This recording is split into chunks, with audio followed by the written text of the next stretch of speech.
Um algoritmo que supostamente não tem viés, você acha que ele continua sendo deletério ou não? Então, sempre pelo seguinte, existem vários níveis de viés. Então, o primeiro viés mais óbvio é dos dados. O algoritmo aprende com dado. Então, sim. Que ele tenha sido criado com a maior pureza, que eu acho que é impossível, mas imagina que ele conseguiu ser isso, a gente está, vamos dizer assim, caminhando nessa direção. Imagina que a gente esteja caminhando nessa direção. Então, você teria que tirar todos esses vieses que eu vou falar aqui agora. Tá? O primeiro deles é dados. Então, hoje os algoritmos aprendem com dados que estão aí. E os dados estão aí, uma grande maioria está enviesado. A gente ainda não conseguiu equacionar. Então, já é um problema sério. Já viu, por exemplo, respostas de inteligência artificiais absolutamente racistas. Então, mas é porque ela aprende. O MIT, há alguns anos atrás, pegou um desses chatbots, que ele vem virgem, vamos treinar, tá? Então, o sistema é o mesmo, vamos treinar. E ele treinou de propósito com diálogos de psicopatas. Tanto que chamou de Norman, por causa da psicose, tá? Esse algoritmo, esse chatbot, virou psicopata. Ele só tinha respostas psicopatas. Então, os dados têm uma influência muito grande nisso. Então, o primeiro viés que a gente tem que garantir é dados. Tá. Segundo, o próprio algoritmo, que seria algo que você vai fazer com um objetivo, então tem um algoritmo que tem o objetivo de responder perguntas, outro algoritmo de dirigir, etc. Ele tem um objetivo, e esse objetivo foi determinado por alguém. Então, o alguém que está fazendo... Por isso que a gente fala de mulher em tecnologia, a gente fala das diversidades. Eu posso ter um objetivo para a humanidade que é muito mais ligado com segurança, enquanto outra pessoa é muito mais para uma inovação avançada, que avança para resolver outro tipo de problema para, conseguir detectar recursos. Então, cada um tem um viés para determinar o objetivo. Então, esse é o segundo viés, que em algum grau ele tem. O terceiro grau é do programador. O algoritmo, em algum grau, ele é programado. Tem restrições, como que é feita a entrada de dados, etc. Um programador, só de ele saber uma linguagem e não saber outra, ele pode colocar limites diferentes do outro ou pelo próprio modelo mental dele, ok? E o quarto nível de viés é social. As coisas que a sociedade não permite que você dialogue para tirar esses vieses todos. Aí eu vou dar um exemplo. Eu vou para muito evento fora do Brasil.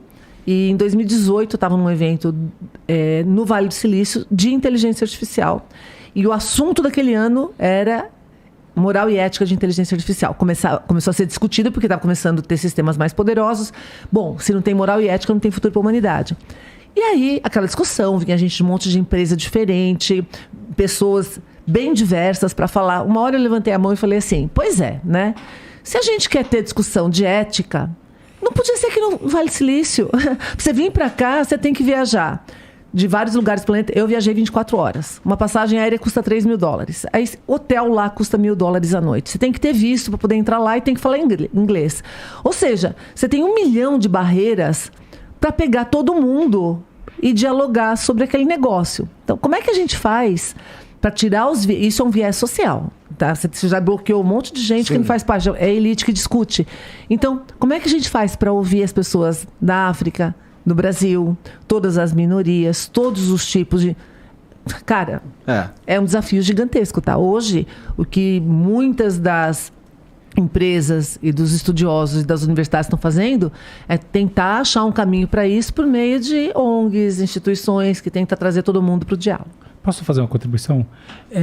Eu muitas vezes penso sobre essa questão e, enfim, eu concordo com todos os pontos que você trouxe mesmo. Mas tem um negócio que é o que me faz pensar de fato que os algoritmos têm um componente que, do ponto de vista ontológico, essencialista, é deletério, é potencialmente negativo, que é transversal a qualquer manifestação cultural e é, vamos dizer assim, no mínimo paralelo a tudo isso. Que é o seguinte, pensar, por exemplo, na atribuição de crédito. Como é que eu atribuo crédito? Eu vou lá e olho, por exemplo, o seu histórico de pagamento e a partir do seu histórico de pagamento eu vou determinar o seu crédito. Ou então, se eu não tenho o seu histórico de pagamento, eu olho características suas e atribuo você a um grupo de pessoas que têm características parecidas, cujo histórico de pagamento eu tenho, ou se eu não tenho, eu atribuo através de uma rede infinita, assim eu vou, até associar com quem de fato tem esse dado. Filosoficamente, o que isso significa é que eu estou assumindo que o futuro simplesmente recria o passado. A gente fala que algoritmos são muito modernos, mas algoritmo é a coisa mais conservadora que tem no mundo, algoritmo de machine learning. Porque a premissa é a extrapolação do futuro a partir do passado. Porque eu vi como é que você pagou, agora você vai pagar igual. Ou seja, um mundo algoritmizado é meramente um mundo que congela o passado. A grande questão é que os desenhos sociais desejáveis são desenhos sociais que se desviam, ao menos em parte, desse passado. Então, em inglês, tem 2 palavras para exploração: exploitation e exploration. Exploitation é muito mais a extrapolação, exploração como extrapolação. E a outra é a exploração no sentido muito mais aventuresco da coisa. A gente pode dizer o seguinte, que a base do desenho algorítmico, tá? Supervisionado, não supervisionado, etc. Tal, é sempre, ou seja, aquele que aprende a fazer um negócio porque tem uma recompensa, ou aquele que junta padrões, etc. Tal, é simplesmente extrapolação de estados passados num tempo futuro, para a projeção de um tempo futuro. Ok, eu posso virar e falar assim, não, mas beleza, o que eu vou fazer é que eu vou jogar uma dose de exploração aventuresca. Ou seja, de vez em quando ele vai fazer diferente. A propósito, todos os algoritmos que a WeMind cria são assim, tá? Não tem nenhum algoritmo que é cego, e diria que ninguém hoje em dia constrói algoritmos sérios que meramente extrapolam o passado.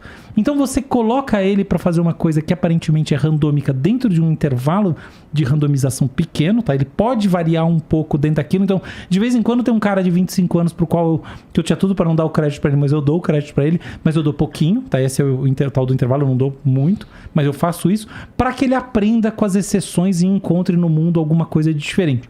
O problema é que isso ainda continua partindo de uma premissa em que eu tenho um futuro que deve replicar o passado, só que além de tudo agora eu tenho uma certa estocasticidade, vamos dizer assim, eu assumo que existe o acaso. Aleatório, né? Existe uma aleatoriedade. Mas, gente, o que a gente precisa para um mundo melhor é que o futuro não replique totalmente o passado, que as políticas algorítmicas, elas direcionem a gente para um mundo mais, vamos dizer assim, interessante para o ser humano, mais equilibrado, e aí vem as questões todas de como a gente define essas palavras, que são outros 500. Mas eu vejo que essa questão de que o passado é essa base e, portanto, a coisa está congelada, é transversal a tudo. Então, por exemplo, se você vê um vídeo eu quase não uso rede social. Quando eu uso, infelizmente, eu não dou like. Porque eu sei que... Outro dia eu inventei de ver bonsai, eu gosto muito de bonsai. Dei uns 3 likes em bonsai, aí no meu Instagram só tinha bonsai, que eu desisti de vez. Porque... Cara, entende? Essa é a premissa de que se você gostou de bonsai ontem, você vai gostar de bonsai hoje. Mas é o contrário, se eu gostei de bonsai ontem, a minha experiência fenomenológica de bonsai está convergindo a um outro elemento que não é bonsai, é tudo menos bonsai. E esse é o problema dessa história como um todo. Então, mas eu acho excelente o que você está falando, mas tem um outro componente que é, esses algoritmos ainda são burros, tá? Especialmente os de redes sociais, eles fazem exatamente isso que você está falando. Mas os de crédito também. Então, todos são extrapolações do passado. Ainda são. Porque eles treinam com dados, o dado é o passado. Ainda são. Mas imagina, vamos pensar no limite, que você consiga capturar os dados das pessoas cada vez mais próximo do tempo real e analisar padrões que mudam no tempo real. Isso que você está falando é muito bom, muito certo, tanto que é alta frequência, tanto que todos os algoritmos, eu tenho um que eu faço que é de um grande grupo empresarial que é tipo passagem aérea ou passagem aérea, não vou contar. E ele é alta frequência total, tá? O que compraram nos últimos minutos conta. Fecha parênteses, eu concordo com você. Isso. Tanto que na indústria, você tem peças. Essas peças têm um histórico, né? Só que os sistemas de machine learning ficam tentando entender para aquela peça quando que ela está próxima do desgaste em função do comportamento dela. Eu tenho um desse, tá? Ou se ela pode durar mais do que aquilo, você consegue aumentar. Sim. A outra questão com relação a isso, que você falou que é determinístico, né? Porque o passado determinaria o futuro.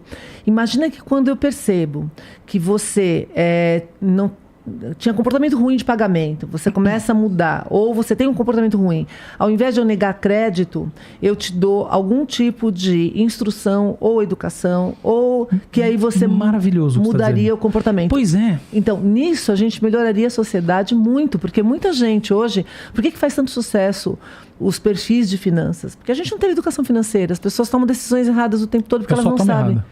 Bom, eu também não sou muito Não sou muito boa nisso. Eu então, né?